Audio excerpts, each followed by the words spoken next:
And this is one of the oldest in Europe. And it's just one of many innovative attractions imported here from America.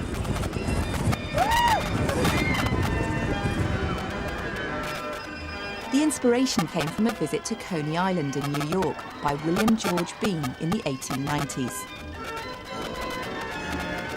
Bean returned to Blackpool to build an American-style amusement park. The big idea? Make adults feel like children again.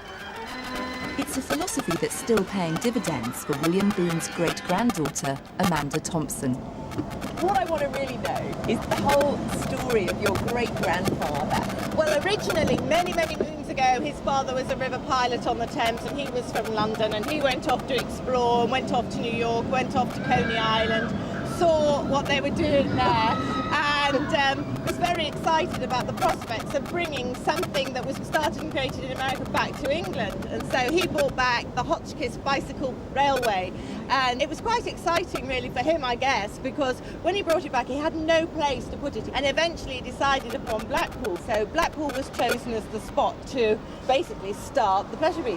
The fortunes of Blackpool as a resort were really down to him in many ways. A Londoner, a good old Londoner, brought Blackpool alive. William George Bean's innovation and showmanship created a pleasure park that's continued to entice people in over the years. Blackpool's not been immune to the decline of our seaside resorts, but it still has 70,000 holiday beds.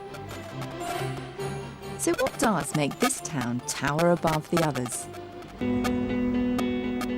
Maybe there are lessons to learn from the early pioneers of towns like Blackpool, who gambled on innovation to bring in business. Nearly 100 years ago, Blackpool found a novel way of extending its season by a whole 2 months, and that brainwave still lights up the northwest coast every year.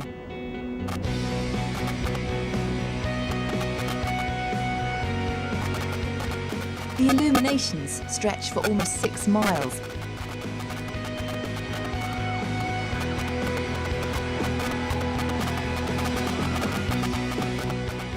If other resorts can find their own inimitable way of drawing in the crowds, then maybe the future of our seaside towns is bright.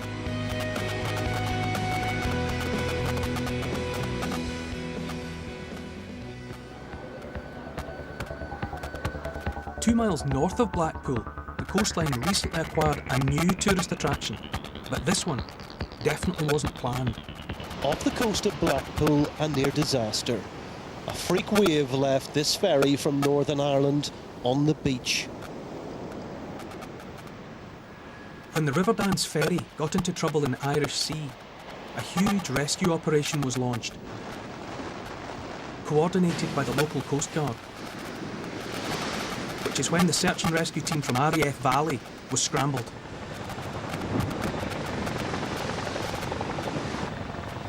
This footage was recorded in pitch darkness by the team's night vision cameras and shows the horrendous conditions they faced. They've flown back to the scene to talk me through one of their most spectacular rescues. Flight Lieutenant Giles Radcliffe was the co-pilot. In terms of getting people off, we ended up coming up with a plan whereby people were lowered out from the wheelhouse onto the low side of the vessel, and then we were able to winch them up from there. The boat was moving around quite a lot. We had to be very close to the boat. After it washed ashore, the ship became a local celebrity. By the time you watch this programme, this scene will be gone forever. But for me, it's a fantastic opportunity to find out just how you go about moving over 3,000 tonnes of ferry off of a beach